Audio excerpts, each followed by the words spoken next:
Bismillahirrahmanirrahim. Assalamualaikum warahmatullahi wabarakatuh. Innal hamdalillah nahmaduhu wa nasta'inuhu wa nastaghfiruhu wa nastahdihi wa na'udzu billahi min shururi anfusina wa min sayyiati a'malina.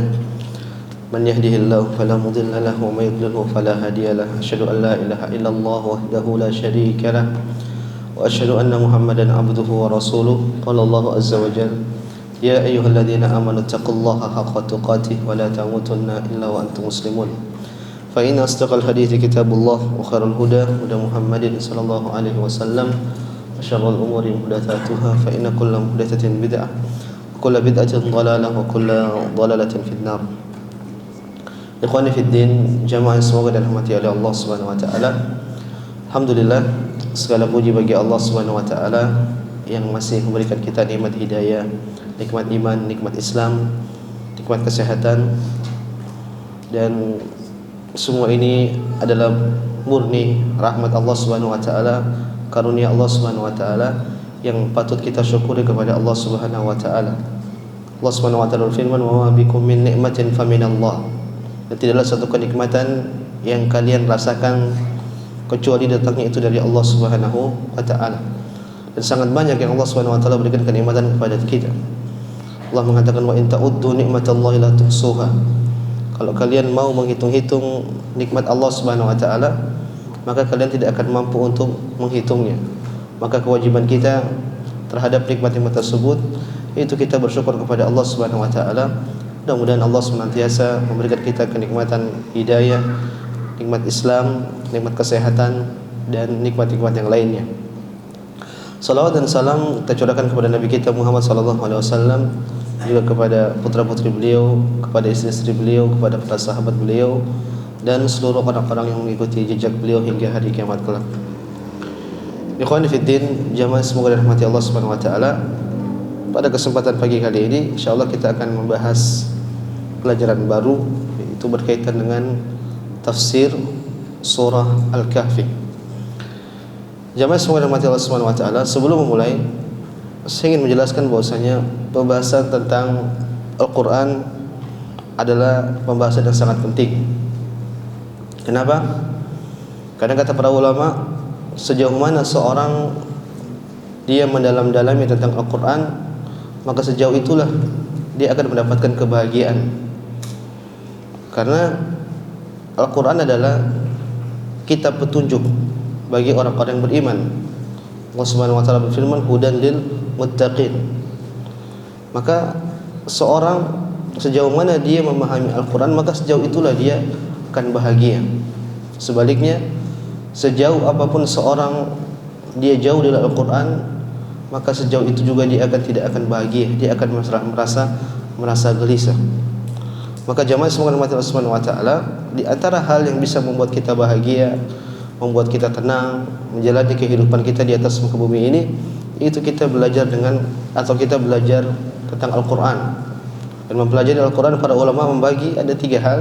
Bisa dengan kita membacanya, kemudian lebih di atas lagi kita mentadabburinya, kemudian yang lebih level atas lagi kita amalkan apa itu isi dari Al-Qur'an. Yang jadi masalah jamaah subhanahu wa ta'ala, kita lihat banyak fenomena di zaman ini sekarang, orang banyak belajar Al-Quran. Dan ini baik, bukan suatu keburukan, tidak, bahkan ini baik. Orang belajar bagaimana cara membaca Al-Quran yang baik. Namun mereka lupa tentang hal pokok dalam mempelajari Al-Quran. Tatkala banyak orang berusaha untuk memahami melancarkan lisannya, membaca Al-Qur'an, memahami ilmu tajwid, tapi mereka lupa di sana tentang mentadabburi Al-Qur'an. Oleh karena Fudail bin Iyad, beliau pernah mengatakan, innama unzilal Qur'an liyu'mala bihi. Sesungguhnya Al-Qur'an itu diturunkan untuk diamalkan. Dan cara untuk mengamalkan Al-Qur'an itu kita pahami dulu apa isi makna dari Al-Qur'an. Kemudian beliau mengatakan, fattakhadhan nasu qira'atahu amala. Tapi sekarang orang menjadikan Al-Qur'an itu membacanya sebagai amalan. Bukan keburukan, tidak, tapi terfokusnya kurang, terfokusnya salah sasaran. Maksud Fudail bin Iyad, harusnya Al-Quran itu dipahami kemudian diamalkan isi dari kandungan Al-Quran. Tapi sekarang kebalik, orang-orang menjadikan membacanya saja itu sebagai amalan. Tidak salah, karena membaca Al-Quran adalah pahala atau amalan soleh di sisi Allah Subhanahu wa Ta'ala. Oleh karena jamaah Allah Subhanahu wa Ta'ala, konsekuensi kalau kita ingin bisa mengamalkan Al-Quran sebagaimana dijelaskan oleh Qadi bin Iyad tadi, maka kita harus mentadabburi Al-Quran, kita harus memahami Al-Quran. Jadi ini penting. Tatkala kita sholat, kita akan bisa semakin khusyuk. Kenapa? Karena kita paham apa yang kita baca. Maka jangan heran, kita lihat para a'immah kita biasanya kalau sholat, mereka terkadang menangis. Kenapa? Salah satunya karena mereka paham apa yang mereka baca. Dan semakin khusyuk seorang ketika sholat, maka pahalanya semakin tinggi di sisi Allah Subhanahu wa Ta'ala. Jadi masalah kita terkadang kalau sholat kita nggak paham apa yang kita bacakan. Jangankan surat-surat yang lain, terkadang surat yang harusnya kita paham pun kita nggak paham. Contohnya misalnya surat Al-Fatihah, harusnya kita paham apa itu makna, kandungan, tafsir dari ayat-ayat yang ada dalam surat Al-Fatihah. Jamaah semoga rahmati Allah Subhanahu wa Ta'ala, Ibnu Taimiyah rahimahullahu taala, beliau ini ulama besar, terkenal sebagai mufassir juga, mufassir Al-Quran. Tapi di akhir-akhir kehidupan beliau menyesal. Apa penyesalan beliau? Beliau menyesal kenapa tidak sejak dari awal beliau belajar atau memahami kandungan-kandungan Al-Quran. Artinya kenapa tidak dari awal fokus beliau itu terhadap isi dari Al-Quran. Padahal kalau kita lihat para ulama mengatakan Ibnu Taimiyah mufassirin, tapi dalam derajat beliau, dalam strata beliau masih menyesal. Beliau mengatakan beliau masih kurang dalam memahami Al-Quran. Beliau mengatakan wa nadimtu ala tadji'i aktsari awqati fi ghairi ma'anil Quran. Aku menyesal karena menghabiskan kebanyakan waktuku pada hal-hal selain memahami makna-makna tafsir dari Al-Quran. Lihat, sekelas Ibnu Taimiyah masih menyesal. Terus kita bagaimana? Padahal Ibnu Taimiyah kalau kita buka Majmu' Fatawa, banyak ayat-ayat Al-Quran yang beliau tafsirkan. Tapi dari segi ini beliau masih menyesal. Maka jamaah semua hormati Allah Subhanahu wa Ta'ala, kalau Ibnu Taimiyah menyesal, maka kita harusnya lebih menyesal. Maka sejak awal kita berusaha untuk mentadabburi Al-Quran, memahami makna Al-Quran. Minimal kalau kita baca Al-Quran, kita baca terjemahannya. Kenapa? Karena itu semakin mengena dalam hati kita. Tatkala kita baca satu ayat atau satu lembar, kemudian kita baca terjemahannya, kalau belum bisa baca tafsirnya bahasa Arab, kita baca terjemahannya, maka itu lebih mengena dan lebih menambahkan keimanan dalam hati kita. Dan ini jelas oleh Ibnu Qayyim rahimahullahu taala. Beliau membahas mana lebih utama, kita berusaha menghatamkan Al-Quran sebanyak-banyaknya ataukah kita membaca Al-Quran dengan memahami maknanya. Kata beliau lebih utama kita baca Al-Quran meskipun sedikit, tapi kita paham maknanya. Ibnu Qayyim mengatakan, faqira'atu ayatin bitafakkurin wa tafahumin khairun min qira'ati khatmatin bighairi tadabburin wa tafahumin. Kata beliau, membaca Al-Quran dengan tafakkur, kemudian memahami makna-maknanya, ini lebih baik daripada sekedar membaca Al-Quran untuk bertujuan menghatamkan Al-Quran. Kenapa alasannya? Beliau mengatakan anfa'u lil qalbi, karena kalau orang paham maknanya ini lebih mengena ke dalam hati seorang. Wa ad'a ila husulil iman, dan ini lebih mengena untuk mendatangkan keimanan ke dalam hati seorang. Wa dzauq halawatil Quran wa hadhihi kanat adatus salaf. Dan beliau mengatakan seorang ketika dia baca Al-Quran kemudian dia paham maknanya, maka dia akan merasakan manisnya Al-Quran, dan inilah kebiasaan para salafus saleh. Para salafus saleh mereka selalu berusaha untuk memahami Al-Quran dan memahami makna-makna dari kandungan Al-Quran. Oleh karena jamaah semua rahmati Allah Subhanahu wa taala, Berdasarkan ini, maka kita harus paham bahwasanya hendaknya kita berusaha untuk memahami kandungan isi Al-Quran. Kita kalau baca Al-Quran, kemudian kita tahu maknanya, seakan-akan kita akan merasa bahwasanya tatkala kita baca Al-Quran, ini Allah sedang berbicara kepada kita. Wahai manusia, ya ayuhan nas, ya ayyuhalladzina amanu. Itu seakan-akan mengena dalam hati kita bahwasanya perintah ini tertuju pada kita, larangan ini tertuju pada kita. Dan ini adalah bentuk rahmat Allah Subhanahu wa taala, bentuk kasih sayang Allah Subhanahu wa taala. Allah tidak butuh kepada hamba-hambanya, tapi Allah senantiasa memberikan kabar kepada hamba-hambanya tentang kemaslahatan apa yang terbaik bagi hamba-hambanya dan kemaslahatan apa yang buruk-buruk bagi hambanya. Oleh karena jemaah semua rahmat Allah Subhanahu wa taala, mulai pada kesempatan kali ini kita akan mencoba membahas salah satu tafsir dari surat dalam Al-Qur'an, dan yang kita bahas adalah berkaitan dengan surat Al-Kahfi. Jemaah semua rahmat Allah Subhanahu wa taala, suratul Kahf atau Al-Kahf maknanya adalah, kalau dalam bahasa Arab maknanya adalah gua. Jadi Al-Kahf itu adalah gua. Kenapa dinamakan surat ini sebagai surah Al-Kahf, Al-Kahfi? Karena dalam surat tersebut nanti akan dikisahkan tentang kisah para pemuda yang mana mereka bersembunyi dalam sebuah gua.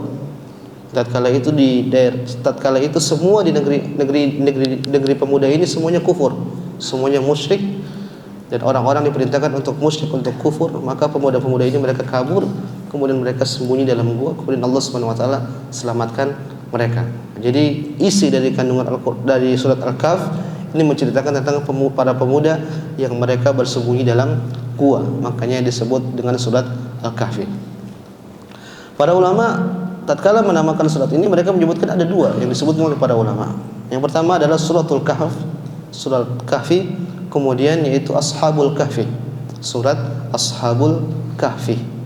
Jadi ini biasa dalam surat-surat yang lain juga pun demikian banyak, seperti surat Al-Insyirah, terkadang para ulama menyebutkan dengan Asy-Syarah, kemudian Al-Bayyinah, kemudian juga disebut biasanya juga lam yakunil ladzina kafaru min ahlil kitab, dan seterusnya.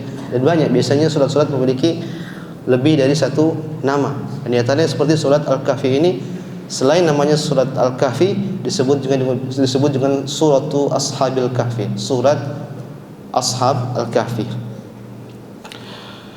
Jamaah semua rahmatullah subhanahu wa ta'ala, berkaitan dengan surat ini, apakah surah ini Makkiyah atau Madaniyah? Maka para ulama menyebutkan bahwasanya surat ini adalah surat Makkiyah, surat Makkiyah. Apa perbedaan antara surah Makkiyah dan surah Madaniyah? Surah Makkiyah itu surat yang Allah turunkan sebelum Nabi SAW berhijrah ke kota Madinah. Adapun surat-surat yang diturunkan setelah Nabi hijrah ke kota Madinah, maka ini disebut dengan apa? Surah Madaniyah. Meskipun namanya tempat, tapi pada hakikatnya berkaitan dengan waktu. Saya ulang, meskipun namanya dengan tempat, tapi pada hakikatnya berkaitan dengan waktu. Kenapa? Karena terkadang ada surat yang turun di kota Makkah, tapi surat ini surat Madaniyah. Contohnya apa? Surat Idza jaa nasrullahi wal fath wa ra'aitan nasa yadkhuluna fi dinillahi afwaja fasabbih bihamdi rabbika wastaghfir innahu kana tawwaba. Surat ini turun ketika Fathu Makkah, dan turunnya di mana? Kota Madinah. Meskipun demikian, surat ini disebut dengan surat apa? Madaniyah. Kenapa? Karena surat ini turun tatkala Nabi sudah hijrah.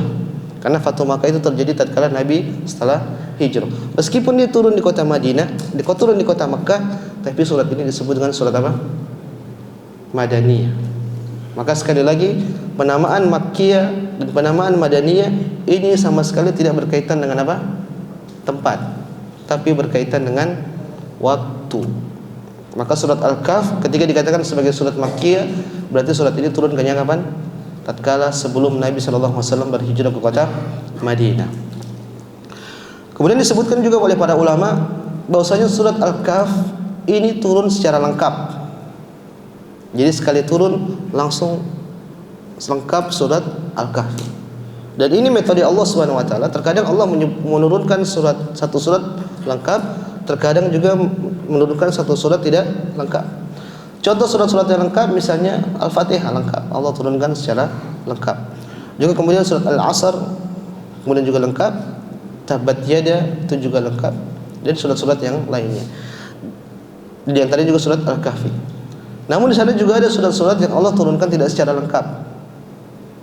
Contohnya surat Al-Alaq, Iqra bismi rabbikal ladzi khalaq, khalaqal insana min 'alaq, dan seterusnya. Ini kalau tidak salah 5 ayat awal turun di pertama kali di wahyu. Ketika wahyu pertama kali turun, itulah surat yang pertama kali turun. 5 ayat pertama dari surat Al-Alaq. Kemudian surat itu terhenti, terjadi aktivitas berapa lama, barulah turun lagi surat ayat-ayat selanjutnya. Jadi tidak sekaligus lengkap. Begitu juga dengan surat Al-Baqarah misalnya, Allah tidak turunkan sekaligus lengkap. Tapi kalau surat Al-Kahfi itu adalah di antara surat-surat yang Allah turunkan secara lengkap. Jadi sekali turun langsung lengkap secara sempurna. Inilah jamaah semua umat Rasulullah berkaitan dengan apakah surat ini Makkiyah atau Madaniyah. Kemudian para ulama menyebutkan ini adalah surat yang Allah turunkan secara lengkap. Kemudian sekarang kita berbicara tentang surat keutamaan surat Al-Kahfi. Ada beberapa hadis riwayat yang menjelaskan tentang keutamaan surat Al-Kahfi. Yang kedua riwayat ini berbicara tentang Dajjal. Dalam suatu kesempatan Nabi sallallahu alaihi wasallam berbicara tentang Dajjal. Yang Dajjal ini memang sangat hebat. Dalam riwayat ketika dia melewati sebuah tempat, dia mengatakan tumbuhlah tempat-tempat tersebut. Jadi tempat itu gersang. Kemudian Dajjal perintahkan bumi tersebut untuk tumbuh, maka bumi tersebut akhirnya tumbuh. Tidak ada air, Dajjal mengatakan muncullah air, maka muncullah air. Maka sangat mengerikan. Tatkala itu Nabi sallallahu alaihi wasallam ingin memberikan peringatan kepada para sahabat tentang bahayanya Dajjal. Kemudian di akhir Nabi sallallahu alaihi wasallam mengatakan faman adrakahu minkum falyaqra alaihi fawatiha suratul kahf. Maka di antara cara untuk menghindar dari Dajjal, dari fitnah Dajjal, maka Allah Subhanahu wa taala, maka Nabi sallallahu alaihi wasallam perintahkan para sahabatnya untuk membaca surat Al-Kahfi. Maka salah satu kita untuk mencegah diri kita dari fitnah Dajjal, kata Nabi sallallahu alaihi wasallam, membaca surat Al-Kahfi. Dalam riwayat lain Nabi mengatakan man hafidha 10 ayatin min awwal surat Al-Kahf usima min ad-Dajjal. Kata Nabi sallallahu alaihi wasallam, barang siapa yang menghafal 10 ayat pertama dari surat Al-Kahfi usima min ad-Dajjal, maka dia akan dijaga dan dilindungi dari Dajjal. Jamaah semoga rahmat Allah Subhanahu wa taala, fitnah Dajjal ini mengerikan. Makanya kita disuruh untuk senantiasa berlindung kepada Allah dari fitnah Dajjal. Kalau kita sholat, kita disuruh baca a'udzubika min fitnatil masihid Dajjal. Kita ulang-ulang kita baca tatkala kita sholat, karena fitnahnya sangat besar. Jangankan Dajjal yang beneran, Dajjal kecil pun sekarang udah mulai jago-jago dan banyak orang tertipu. Mau Dajjal yang kecil atau Dajjal yang paling kecil, para dukun banyak orang tertipu. Padahal baru bisa ini tapi banyak yang tertipu. Jangankan dukun beneran, dukun palsu pun banyak orang tertipu. Ada orang bicara ngawur, bicara bisa semut, bahasa macam-macam. Banyak orang yang tertipu. Itu masih Dajjal yang junior. Apalagi kalau Dajjal yang besar dan Dajjal yang beneran, yang ketika dia perintahkan bumi tumbuhlah yang tatkala kering, akhirnya bumi tumbuh, maka bumi mengikuti tumbuhan tersebut. Jadi dia tumbuh semua, subur. Maka ini suatu fitnah yang sangat besar. Maka di antara cara untuk kita bisa menghindar dari fitnah Masih ad-Dajjal, kata Nabi sallallahu alaihi wasallam, yaitu dengan kita membaca suratul Kahf. Kemudian jamaah semua rahmat Allah Subhanahu wa taala, di antara keutamaan surah Al-Kahfi yaitu para ulama, sebagian ulama menyebutkan bahwasanya disunnahkan membaca surat Al-Kahfi itu di hari Jumat atau di malam Jumat. Sebenarnya tentang masalah ini ada perselisihan di kalangan para ulama. Benar, di sana ada dalil-dalil yang menyebutkan tentang keutamaan surat untuk dibaca, seperti surat Yasin, surat Ali Imran, dan yang lain-lainnya, termasuk juga surat Al-Kahfi. Namun para ulama menyebutkan bahwasanya semua dalil-dalil tersebut kebanyakan riwayatnya lemah, kecuali surat Al-Kahfi. Kecuali surat Al-Kahfi, dari riwayat-riwayat yang menegaskan tentang keutamaan membaca surat Al-Kahfi, ini riwayatnya sahih dan riwayatnya benar. Adapun yang lainnya terkadang tidak valid atau lemah. Di antaranya seperti sabda Nabi sallallahu alaihi wasallam, "Man qara'a surat Al-Kahf lailatal jum'ah adha'a lahu minan nur fima bainahu wa bainal baitil atiq."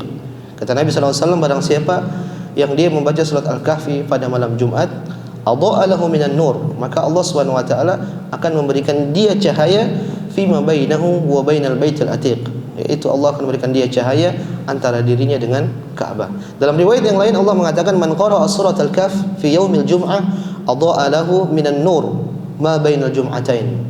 Barang siapa yang membaca surat Al-Kahfi di hari Jumat, maka Allah akan memberikan dia cahaya ma bainal jum'atain, yaitu cahaya di antara satu Jumat ke Jumat berikutnya. Apa makna cahaya di sini? Kata para ulama, yaitu cahaya hidayah, cahaya keimanan. Jadi Allah akan menjaga dia dari satu Jumat ke Jumat berikutnya. Ini keutamaan surat Al-Kahfi tatkala seorang membaca surat ini. Hanya saja yang menjadi masalah, yang tadi hadis ini diriwayatkan oleh Abu Sa'id Al-Khudri radhiyallahu taala anhu.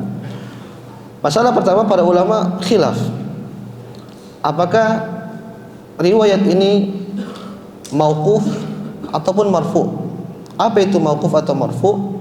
Marfu maksudnya adalah hadis ini disandarkan kepada Nabi sallallahu alaihi wasallam. Apakah hadis ini dilafalkan oleh Nabi sallallahu alaihi wasallam? Sebagian ulama mengatakan tidak, ini perkataannya hanya sekedar perkataannya siapa? Abu Sa'id Al-Khudri radhiyallahu taala anhu. Sebagian ulama mengatakan enggak, ini sabdanya Nabi sallallahu alaihi wasallam. Maka yang mengatakan kepada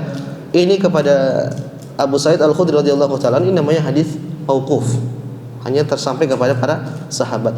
Kalau yang satunya yang menyebutkan bahwa ini perkataan Nabi sallallahu alaihi wasallam, maka ini disebut dengan hadis marfu, hadis yang disandarkan kepada Nabi sallallahu alaihi wasallam. Jadi ada khilaf, apakah hadis ini mauquf atau hadis ini marfu. Jumhur ulama menyebutkan bahwasanya hadis ini mauquf, tidak sampai kepada Nabi sallallahu alaihi wasallam. Artinya hadis ini hanya perkataan sampai kepada Abu Sa'id Al-Khudri radhiyallahu taala anhu. Namun sebagian ulama juga menyebutkan bahwasanya hadis ini marfu. Contohnya seperti Ibnu Hajar rahimahullahu taala dan juga Syekh Al-Albani rahimahullahu taala. Namun wallahu taala alam, apakah hadis ini mauquf, apakah hadis ini marfu? Meskipun taruhlah kita ambil hadis ini mauquf, bukan perkataan Nabi, hanya sebatas sampai perkataan siapa? Abu Sa'id Al-Khudri radhiyallahu taala anhu. Tapi para ulama menyebutkan bahwasanya hadis ini mauquf lahu hukmul marfu, yaitu hadis mauquf yang dihukumi sebagai hadis marfu. Paham sampai sini? Apa itu mauquf? Oh, itu marfu. Mauquf itu hadisnya cuma sebatas perkataan sahabat. Kalau marfu itu perkataan Nabi sallallahu alaihi wasallam. Sedangkan hadis tentang keutamaan surah Al-Kahfi ini para ulama khilaf. Ada yang mengatakan ini hanya ada mauquf, maksudnya perkataan, cuman perkataannya siapa? Abu Sa'id Al-Khudri radhiyallahu taala anhu. Sebagian ulama mengatakan enggak, itu perkataannya Nabi. Abu Sa'id Al-Khudri hanya menukil dari Nabi kita Muhammad sallallahu alaihi wasallam. Jumhur ulama mengatakan hadis ini marfu, hadis ini mauquf. Itu hadis perkataannya siapa? Abu Sa'id Al-Khudri radhiyallahu taala anhu. Sebagian ulama mengatakan enggak, ini hadis marfu, yaitu perkataannya Nabi sallallahu alaihi wasallam, dan ini pendapat yang dipilih oleh Ibnu Hajar rahimahullahu taala dan juga Syekh Al-Albani rahimahullahu taala. Wallahu taala, taruhlah kita ambil hadis ini marfu, yaitu bukan perkataan Nabi tapi perkataannya siapa? Abu Sa'id Al-Khudri radhiyallahu taala anhu. Para ulama menyebutkan meskipun dia mauquf, hanya perkataan sahabat, tapi ini dia dibawa kepada hadis marfu. Paham? Hadisnya asalnya mauquf tapi dia punya hukum marfu. Kenapa? Karena dalam hadis tersebut Abu Sa'id Al-Khudri radhiyallahu ta'ala berbicara tentang ilmu ghaib. Dia tidak. Dia mengatakan man qara'a surat al-kahf yaumal jum'ah, barang siapa yang membaca surat al-kahfi pada hari Jumat, adha'a lahu minan nur, maka Allah akan memberikan dia cahaya dari saat Jumat tadi ke Jumat berikutnya. Ini perkara ghaib tidak? Ghaib. Maka para ulama menyebutkan tidak Abu Sa'id Al-Khudri radhiyallahu ta'ala anhu menyebutkan perkara tersebut kecuali pasti dia dengar dari siapa? Dari Nabi sallallahu alaihi wasallam. Karena para sahabat tidak mungkin lancang, tidak mungkin berbicara sesuai dengan hawa nafsu mereka. Pasti mereka berbicara punya landasan ilmiah yang mungkin mereka dengar dari Nabi sallallahu alaihi wasallam. Maka taruhlah para ulama menyebutkan hadis ini mauquf. Hanya perkataan Abu Sa'id Al-Khudri, tapi hadis ini lahu hukmul marfu. Dia punya hukum seperti hukumnya siapa? Hadis marfu, yang hadis yang disandarkan kepada Nabi kita Muhammad sallallahu alaihi wasallam. Ini masalah pertama. Kemudian masalah kedua berkaitan dengan keutamaan surah Al-Kahfi yang di hari Jumat ini. Sebagian ulama menyebutkan bahwasanya penyandaran hari Jumat itu lemah. Jadi ada dua riwayat. Yang satu menyebutkan secara umum man qara'a surat al-kahf, barang siapa yang membaca surat al-kahfi. Sebagian riwayat mengatakan dikaitkan dengan apa? Yaumal Jum'ah, hari Jumat. Maka sebagian ulama mengatakan tidak terikat dengan hari Jumat. Sebagian ulama mengatakan enggak, terikat dengan hari Jumat. Tapi saya ingin sampaikan ini biar kita paham. Di sana ternyata ada khilaf di kalangan para ulama. Sebagian ulama mengatakan enggak, surat Kahfi ini kita disunahkan baca kapanpun karena tidak terkait dengan apa? Hari Jumat sama sekali. Sebagian ulama lagi mengatakan enggak. Ada riwayat yang menyebutkan bahwasanya ini disunahkan ketika hari Jumat. Hari Jumat. Maka di sini ada perselisihan di kalangan para ulama. Namun Allah taala alam, sebagaimana yang saya baca dalam buku ini dijelaskan oleh Ustaz Firanda hafizallahu taala, beliau menyebutkan bahwasanya bagi siapa yang terbiasa untuk membaca surat Al-Kahfi di hari Jumat atau malam Jumat tidak apa-apa, dilanjutkan. Kenapa? Karena banyak para ulama yang menyarankan demikian, yang menyatakan bahwasanya itu adalah sunnah Nabi sallallahu alaihi wasallam. Di antaranya Imam Syafi'i rahimahullahu taala dan juga Imam Ahmad. Tapi secara umum surat Al-Kahfi juga disunahkan di hari-hari yang lainnya. Jadi tidak ada masalah kalau seorang baca di hari Senin, di hari Selasa, di hari Jumat, ataupun dia baca di hari Jumat, maka tidak ada masalah. Yang terjadi masalah terkadang ketika seorang dengar pendapat ini ditabrak-tabrakin, akhirnya ribut. Ustaz Fulan mengatakan begini, Ustaz Fulan demikian, akhirnya ribut. Padahal cuma permasalahan seperti ini. Sedangkan para ulama dahulu mereka enggak ribut, mereka enggak gontok-gontokan, mereka berlapang dada. Dan inilah yang ingin saya jelaskan, bahwasanya di sana ada perselisihan ulama yang muktabar, yang di sana ada yang ada namanya space untuk kita berlapang dada. Karena kenapa? Karena mereka berselisih tentang sah atau tidaknya tentang suatu riwayat. Yang satu mengatakan riwayat ini sah, yang satu mengatakan riwayat ini tidak sah. Dan ini banyak terjadi dalam buku-buku fikih, maka kita harus dewasa. Tatkala di sana ada space untuk kita bisa berlapang dada, maka tidak masalah kita berlapang dada, kecuali kalau memang khilaf-khilaf yang terjadi dalam khilaf-khilaf yang tidak muktabar. Misalnya khilaf-khilaf berkaitan dengan akidah, khilaf-khilaf berkaitan dengan masalah usul, maka ini tidak ada space untuk kita berlapang dada karena ini sudah landasan. Tapi kalau masalah furu'iyah biasanya terjadi kebanyakan khilaf di kalangan para ulama. Ikhwan fiddin, jamaah semua rahmati Allah Subhanahu wa taala. Kemudian berkaitan dengan maqasid suratul Kahfi. Apa kandungan isi dari surat Al-Kahfi? Maka ada beberapa hal. Yang pertama adalah inti dari surat Al-Kahfi, yang pertama adalah Allah Subhanahu wa taala ingin meluruskan akidah umat manusia yang menyimpang tatkala itu. Di antaranya bukti seperti firman Allah Subhanahu wa taala, wa yunzirul ladzina qalu ittakhadallahu walada. Ini di ayat keempat. Allah Subhanahu wa taala berfirman, wa yunzirul ladzina qalu ittakhadallahu walada. Dan Allah Subhanahu wa taala menurunkan Al-Qur'an untuk memperingatkan manusia yang mengatakan bahwasanya Allah itu punya anak. Jadi tatkala itu orang-orang Quraisy pun mereka punya selain orang-orang Yahudi, selain orang-orang Nasrani, dijelaskan oleh para ulama bahwasanya orang-orang Quraisy pun mereka punya keyakinan seperti itu.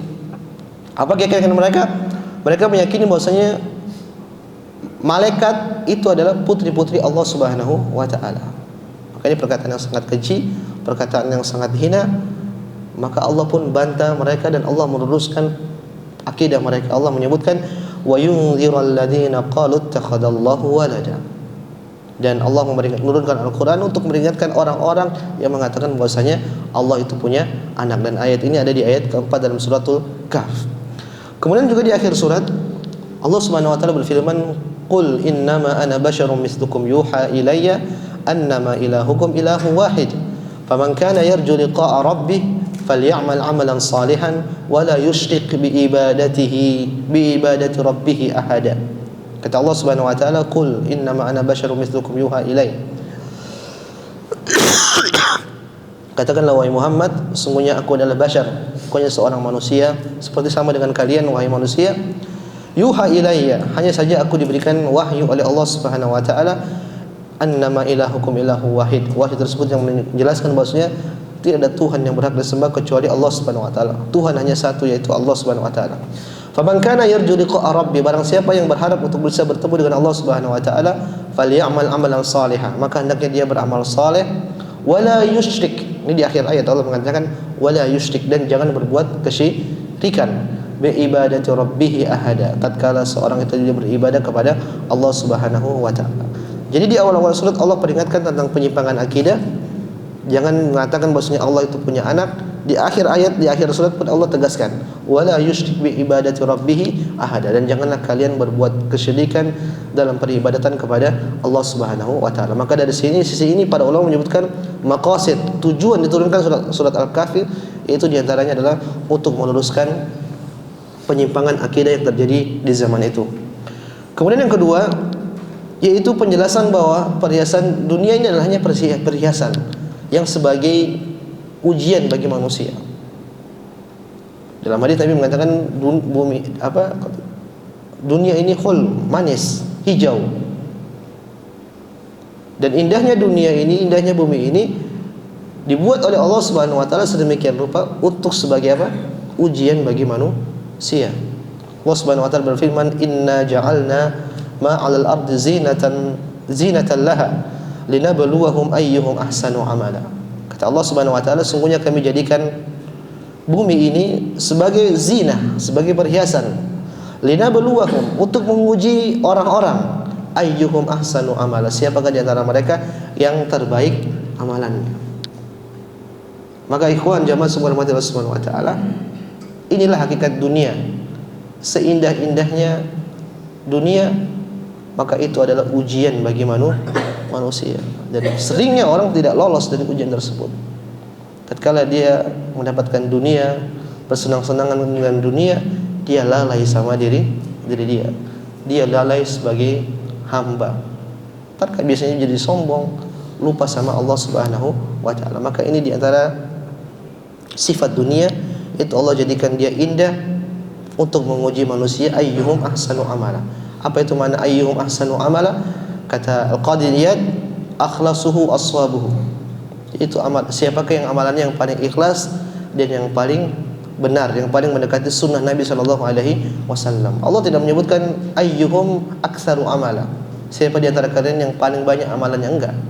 Tapi Allah mengatakan siapa yang terbaik amalannya. Yang terbaik berarti apa? Yang paling ikhlas. Yang paling ikhlas berarti apa? Yang paling sembunyi. Jangan ditampak-tampakin.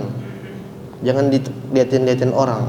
Semakin kita dilihatin orang, kita bakal terjerumus dengan namanya apa? Riya. Dan zaman sekarang mengerikan, fitnah apa namanya? Medsos. Jangankan orang-orang, dai-nya pun suka pamer-pamer amalan soleh, mengerikan. Mungkin alibinya mungkin ingin ngajarin, ingin menampakkan. Tapi ya orang awam kan pasti ngikut-ngikut. Dan siapa yang mau bermain-main dengan keikhlasan? Para sahabat dahulu, para salafus saleh, Mereka selalu menyembunyikan amalan soleh. Zaman sekarang orang berusaha menampakkan lagi ini diposting, lagi ini diposting, lagi ini posting, lagi ke masjid diposting, apapun diposting. Mengerikan. Mad'u diajari untuk menampakkan amalan soleh. Hati kita lemah. Mungkin di awal-awal kita bisa ikhlas, kita bisa selamat dari riya, tapi seiring berjalan kita akan lemah hati kita ini. Yataqallab, hati itu berubah-ubah. Terkadang kita ikhlas, terkadang kita bisa riya. Kalau kita berusaha sembunyi aja kita bisa riya, apalagi kita tampakkan. Apalagi banyak yang like. Antum lagi ngapain terus di-share, antum tunggu like-nya berapa ini? Kalau 10 aduh sepi. Tapi kalau 100, 500 senang, ini riya. Riya itu apa? Menunggu pujian. Like itu pujian bukan? Pujian. Kalau antum posting sesuatu tentang diri antum, tentang amalan ibadah, kemudian antum tunggu like, itulah riya. Ingat, itulah riya. Dan riya adalah perkara yang mengerikan, yang bisa membuat seorang merugi nanti di hari kiamat kelak. Maka perhatikan kata Allah Subhanahu wa taala, ayyuhum ahsanu amala, siapakah yang terbaik amalannya. Ada dua kata qadiyat, yang paling ikhlas dan yang paling mendekati sunnah Nabi sallallahu alaihi wasallam. Inilah maqasid yang kedua atau tujuan yang kedua yang Allah Subhanahu wa taala jelaskan tentang isi dalam kandungan Al-Qur'an dalam surat Al-Kahfi, yaitu bahwasanya Allah jadikan bumi ini sebagai apa? Perhiasan. Oleh karenanya dalam surat Al-Kahfi Allah menyebutkan rincian ujian yang ada dalam surat Al-Kahf. Yang pertama yaitu kisah Ashabul Kahf. Kisah Ashabul Kahf. Disebutkan bahwasanya mereka ini hidup di zaman bahwasanya orang semua itu tatkala itu kufur. Tatkala itu semuanya kufur. Yang hidup mukmin cuman hanya mereka ini. Dan tatkala itu siapa yang tidak mau kufur bisa dibunuh. Akhirnya mereka pun semuanya di mana? Di dalam gua. Jadi mereka meninggalkan dunia, mereka sembunyi dalam gua. Dan Allah tatkala mereka masuk, Allah membuat mereka terlelap sampai berapa? 309 tahun. Lama, saking lama. Jadi Allah selamatkan mereka. Jadi poinnya di sini adalah bumi ini juga adalah fitnah bagi manusia. Dan kalau kita bicara tentang fitnah seperti ini, saya ingat kisah tentang Imam Ahmad rahimahullahu taala. Imam Ahmad dia hidup di zaman bahwasanya di zaman waktu itu semua orang harus diperintahkan mengucapkan bahwasanya Al-Qur'an itu makhluk. Al-Qur'an itu adalah makhluk. Padahal yang benar Al-Qur'an apa? Firman Allah, kalamullah. Semua dipaksa orang mengatakan tersebut, tapi Imam Ahmad enggak mau. Akhirnya apa dirasakan oleh Imam Ahmad? Imam Ahmad dicambuk, dihukum bertahun-tahun lama, dizalimi. Tapi beliau masih sabar.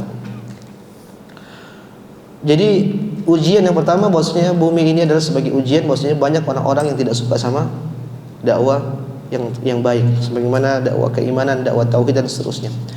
Kemudian ujian yang berikutnya dijelaskan oleh Allah Subhanahu wa taala dalam surat Al-Kahfi, yaitu teman kita itu juga ujian. Teman kita itu juga adalah ujian. Allah Subhanahu wa taala berfirman, "Wasbir nafsak ma'al ladzina yad'una rabbahum bil ghadati wal 'ashyi yuriduna wajha."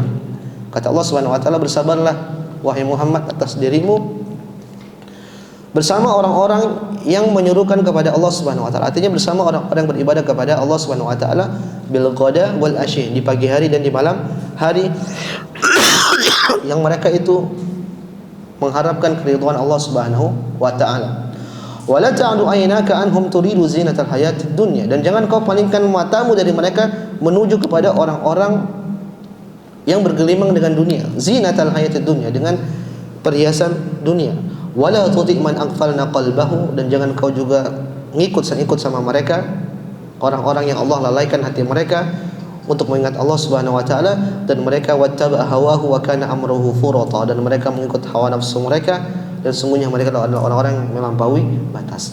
Ringkasnya ayat ini, Allah perintahkan Nabi kita Muhammad sallallahu alaihi wasallam itu untuk bersabar, berteman dengan orang-orang soleh. Artinya apa? Manusia sesoleh apapun pasti punya salah. Manusia sesoleh apapun pasti punya kesalahan. Kullu bani Adam khata'. Semua anak Adam itu pasti punya kesalahan. Maka tatkala mungkin kita berinteraksi sama teman kita, bergaul sama teman kita, mungkin terkadang tidak satu misi, tidak satu visi, ya sudah maklumin. Kita sabar, kita maklumin, kita kasih uzur. Tapi kita selalu berusaha berteman sama orang seperti ini. Karena kita yakin orang ini baik, orang ini soleh. Tapi terkadang kalau kita ada perselisihan, sudah maklumin, kita saling memaafkan. Jangan gara-gara kita berselisih dengan orang soleh, mungkin perkara yang sepele, akhirnya kita pindah kepada teman-teman yang buruk. Peringatan dari Allah Subhanahu wa Ta'ala. Maka bukan jaminan kita berteman dengan orang soleh, kita murtah, kita tenang, enggak. Terkadang juga ada namanya perselisihan. Kalau tidak perselisihan berarti bukan manusia, bukan dunia, berarti di surga. Kalau di dunia pasti ada namanya masalah. Maka kita harus menghiasi diri kita dengan sifat apa? Memaafkan. Wa anta'fu aqrabu littaqwa. Dengan memaafkan itu lebih dekat dengan ketakwaan. Maka sekali lagi di sini adalah Allah menyebutkan bahwasanya teman itu apa? Ujian. Wasbir nafsak. Maka sabarkanlah dirimu ketika berteman atau bergaul dengan orang-orang saleh. Kemudian juga Allah menyebutkan di sisi lain, setelah Allah menyebutkan bahwasanya bumi itu juga fitnah, bahwasanya ada orang-orang yang tidak suka dengan dakwah Islam. Kemudian juga tadi teman juga sebagai ujian. Kemudian ayat yang lain Allah berbicara tentang harta itu sebagai ujian. Contohnya apa? Kisah dua orang pemilik kebun. Nanti kita akan bacakan dalam surat Al-Kahfi. Yang ringkasnya kisah tersebut, dua orang ini diberikan harta oleh Allah Subhanahu wa taala kebun, yang satu bersyukur, yang satu tidak bersyukur. Akhirnya yang tidak bersyukur ini binasa di sisi Allah Subhanahu wa taala. Dia mengingkari Allah Subhanahu wa taala, terpedaya dengan apa? Fitnah dunia. Kata Allah Subhanahu wa taala, kalla innal insana la yatagha ar-ra'ahu istaghna. Sungguh manusia itu akan melampaui batas kapan? Ar-ra'ahu istaghna. Tatkala dia merasa mampu, merasa punya, merasa memiliki. Dan ini sering terjadi. Dulu mungkin orangnya biasa-biasa aja, rajin taat ibadah.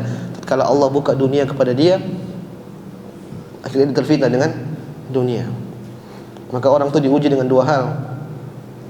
Bersyukur, kaya bersyukur, miskin bersabar. Untuk pilih yang mana?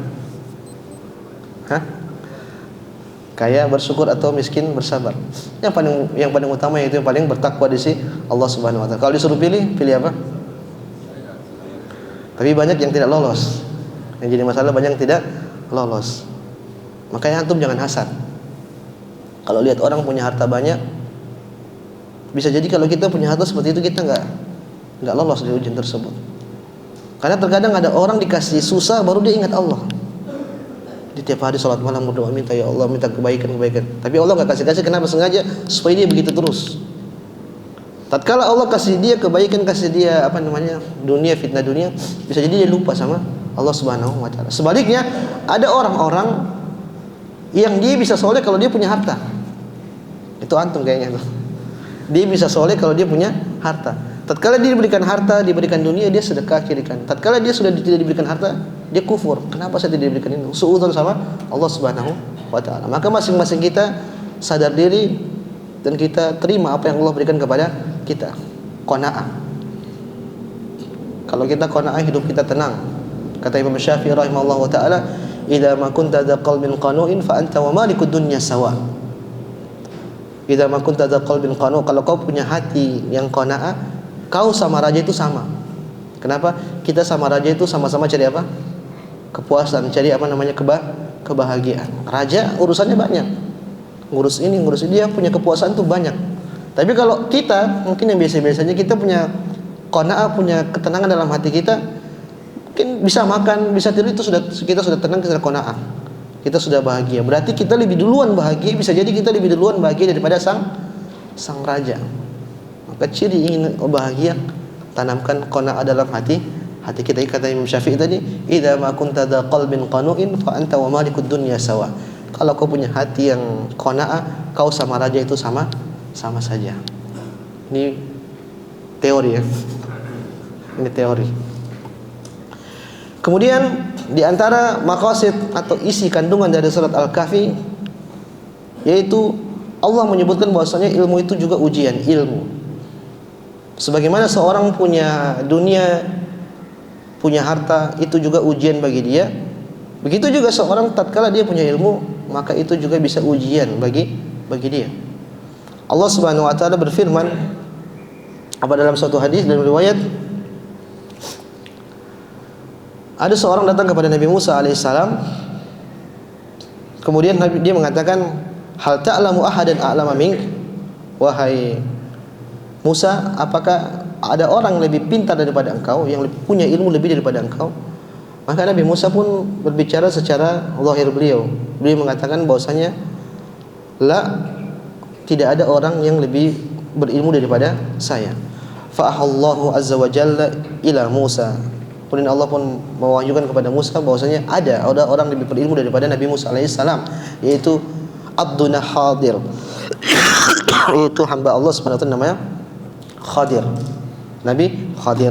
Fasa'ala Musa as-sabil ilaihi, maka Nabi Musa pun minta kepada Allah Subhanahu wa taala untuk bisa pergi kepada siapa? Nabi Khidir. Dan para ulama menyebutkan inilah rihlah menuntut ilmu yang pertama. Kata Nabi SAW, man salaka tariqan yaltamisu fi ilman sahalallahu lahu bihi tariqan ilal jannah. Barang siapa yang melangkahkan kakinya untuk pergi menuntut ilmu agama, maka Allah akan mudahkan bagi dia surga. Mudahkan bagi dia surga. Jadi ada perintah untuk rihlah, pergi menuntut ilmu. Dan kata para ulama, berpergian menuntut ilmu yang pertama kali itu terjadi tatkala Nabi Musa pergi ke siapa? Nabi Khidir. Garis poinnya sini mengatakan bahwasanya tatkala Nabi Musa ditanya, Nabi Musa, apakah ada orang lebih berilmu daripada engkau? Nabi Musa mengatakan tidak ada. Dan ini bukan takabur, bukan sombong, tapi Nabi Musa hanya menjawab sesuai dengan persangkaan beliau, karena beliau tahu beliau adalah seorang rasul dan seorang nabi. Tapi Allah tegur, Allah mengatakan ada hamba kami namanya Khidir. Pelajaran bagi kita jamaah semua rahmat Allah Subhanahu wa taala. Kita tidak boleh sombong dengan ilmu kita. Ada orang diuji dengan ilmunya. Artinya ketika dia merasa dia ilmunya banyak, dia pintar, akhirnya dia merendahkan orang. Contohnya apa? Mungkin ada orang yang menyelisih dia. Mungkin dia punya pendapat A. Kemudian ada orang lain punya pendapat B. Sikap yang bijak dijelaskan, ini begini yang benar begini, yang pendapat itu ya begini, tidak jadi masalah. Jangan sampai gontok-gontokan. Tapi terkadang orang itu merendahkan. Itu siapa sih, anak kecil kok, apain pendapatnya didengar. Terkadang begitu. Merendahkan. Kita katakan bahwasanya siapapun yang mengajarkan agama itu mulia. Jangankan orang yang biasa-biasa, orang yang mengajarkan Iqra di masjid-masjid, di TPA TPQ, itu juga mulia, tidak boleh kita rendahkan. Bagaimana dengan orang yang mungkin selevel atau di bawah dia sedikit, kemudian kita rendahkan, ini masih muda, ini anak kecil, ini baru ingusan. Tidak benar. Maka ada orang-orang seperti itu, mereka dapat ilmu, akhirnya sombong dengan keilmuan. Di antara kesombongan dijelaskan oleh Ibnu Utsaimin rahimahullahu taala, bahwasanya tatkala ada orang memilisi dia tidak berterima, padahal dia tahu dia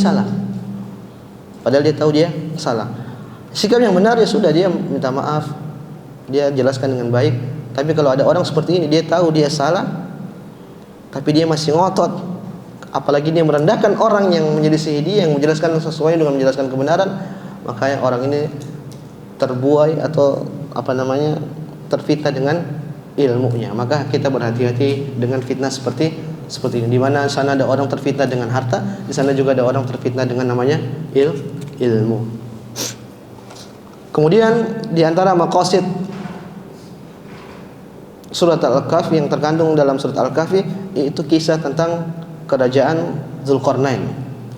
Kisah tentang Dzulqarnain yang mana beliau ini adalah seorang raja yang punya kekayaan dan jabatan dan kekuasaan yang sangat besar, tapi beliau adalah orang yang bertakwa kepada Allah Subhanahu wa taala. Di sisi ada orang yang diberikan harta kufur, ada orang juga diberikan harta tapi dia bertakwa kepada Allah Subhanahu wa taala. Inilah di antara kandungan yang terkandung dalam surat Al-Kahfi. Jamaah semua rahmat Allah Subhanahu wa taala, masih ada waktu. Sekarang kita berbahas tentang sababun nuzul. Sababun nuzul, kenapa sih surat Al-Kahfi ini turun? Maka dari riwayat yang sangat panjang, saya ringkas saja. Bahwasanya tatkala Nabi sallallahu alaihi wasallam di zaman itu mulai mendakwakan Islam, sebagian orang-orang Quraisy itu mereka menyangka bahwasanya akan hilang. Karena sebelumnya ada orang mendakwakan kebaikan tiba-tiba hilang. Mendakwakan kebaikan tiba-tiba hilang. Tapi Nabi tidak. Semakin hari semakin banyak. Maka mereka bingung, kok bisa seperti ini? Akhirnya orang Quraisy pun mengutus dua orang, yaitu An-Nadhr bin Harith dan Uqbah bin Mu'aid. Mereka utus, coba cari tahu Muhammad ini siapa? Muhammad ini siapa? Cari tahunya ke siapa? Ke orang-orang Yahudi di kota Madinah. Karena orang-orang Yahudi ahli kitab, mereka kan paham tentang kitab yang mereka punya, tentang Taurat dan Injil. Maka Quraisy pun perintahkan dua orang ini, jadi An-Nadhr bin Harith dan Uqbah bin Abi Mu'aid, nanya kepada orang-orang Madinah, orang-orang Yahudi di kota Madinah. Dan memang orang Yahudi di sana mereka lagi sedang menunggu-nunggu namanya siapa? Nabi. Karena mereka baca dalam kitab-kitab mereka akan datang nabi terakhir, dan nabi tersebut ada di daerah yang banyak nakhlah, yang banyak onta. Maka setelah mereka ngecek di mana kota yang banyak nakhlah, dapatlah mereka bahwasanya itu ada di kota Madinah. Maka orang-orang Quraisy pun ini pergi ke kota Madinah bertemu dengan orang Yahudi. Mereka diskusi siapakah Muhammad ini. Kemudian orang-orang Yahudi pun mengatakan, saluhu an thalathin na'murukum bihim. Kalau kamu mau tahu itu siapa, itu nabi benar atau tidak, maka tanya tentang tiga hal. Kalau dia jawabnya benar, berarti dia benar adalah seorang nabi.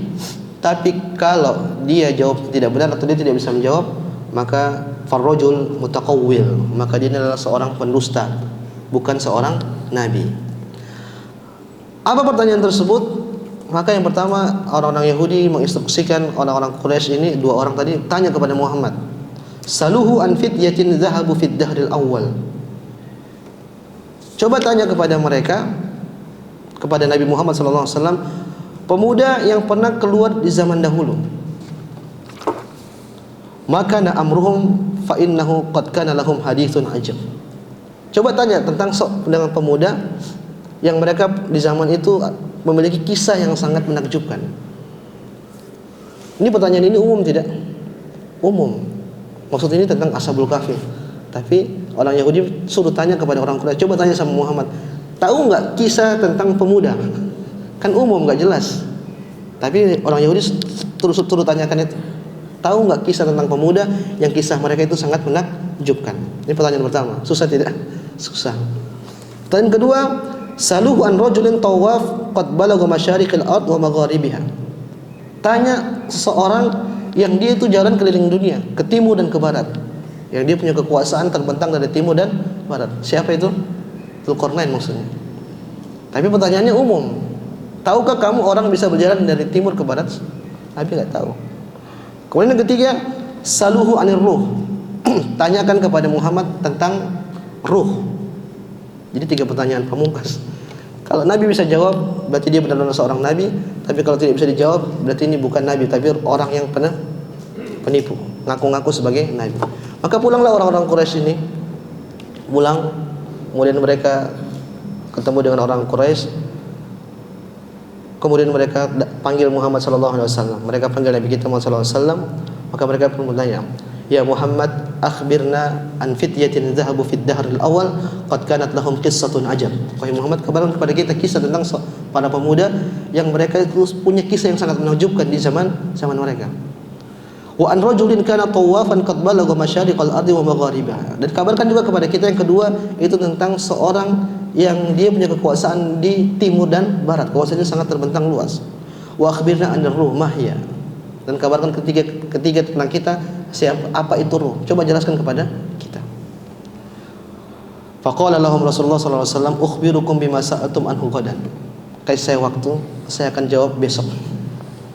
Artinya apa? Nabi enggak tahu.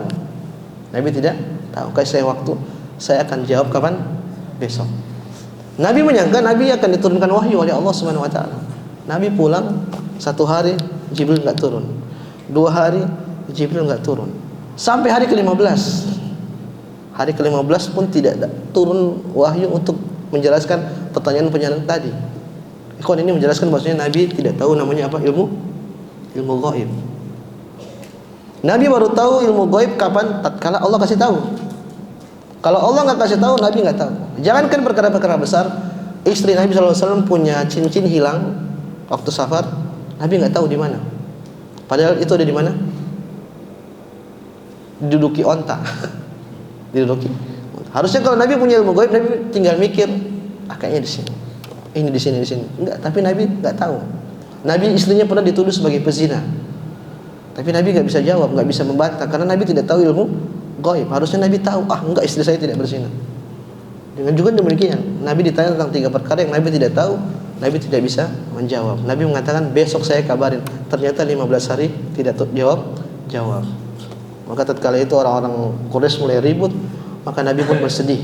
Nabi pun bersedih tatkala itu, maka turunlah surat Al-Kahfi. Tsumma ja'ahu Jibril alaihi salam min indillahi azza wa jalla bi surati ashabil kahfi fiha mu'atabatuhu iyyahu ala husnihi alaihim. Maka Allah turunkan surat Al-Kahfi untuk apa? Teguran kepada kesedihan Nabi sallallahu alaihi wasallam. Karena tatkala itu Nabi sedih, tidak bisa menjawab pertanyaan mereka. Wa khabaru mas'aluhu anhu min amril fityah, dan Allah pun kabarkan dalam surat tersebut tentang pemuda yang ditanyakan tadi siapa? Wa rajul tawaf, dan lelaki yang sedang tawaf yang keliling dari timur dan barat, waruh, dan juga tentang ruh. Jadi surat Kahfi ini turun untuk apa? Menjawab pertanyaan siapa tadi? Pertanyaan orang-orang Quraisy yang mereka dapat dari siapa? Orang-orang Yahudi. Maka kalau Nabi bisa jawab, berarti itu Nabi benar-benar utusan Allah Subhanahu wa taala. Tapi yang terjadi, mereka tetap tidak beriman karena mereka bukan cari kebenaran, tapi mereka cari apa? Pembenaran. Maka hati-hati tatkala kita sudah mendapati kebenaran dan kita tahu itu benar, harusnya kita tunduk, kita patuh dan kita kerjakan. Tapi kalau kita tahu tidak benar, ya kita tidak kerjakan. Jangan sampai kita tahu ini benar, ini ada dalilnya, ini sahih, tapi kita berusaha menolak. Kita berusaha menolak karena ikut hawa nafsu. Kita ini bahaya. Jangan sampai seperti itu. Wallahu taala alam. Jamaah, semoga rahmat Allah Subhanahu wa taala ini yang bisa kami sampaikan berkaitan dengan muqaddimah pertemuan pertama berkaitan dengan pembahasan suratul Kahf. Insyaallah pada pertemuan berikut kita akan mulai membahas satu persatu ayat dan kita akan berusaha menggali faedah-faedah dalam suratul Kahfi. Wallahu taala alam. Kalau ada benarnya yang datang dari Allah Subhanahu wa taala, kalau ada salahnya ini murni dari kebodohan saya dan saya siap rujuk dari kesalahan tersebut. Wassallallahu ala nabiyina Muhammad wa ala alihi wa sahbihi ajmain. Wassalamualaikum warahmatullahi wabarakatuh.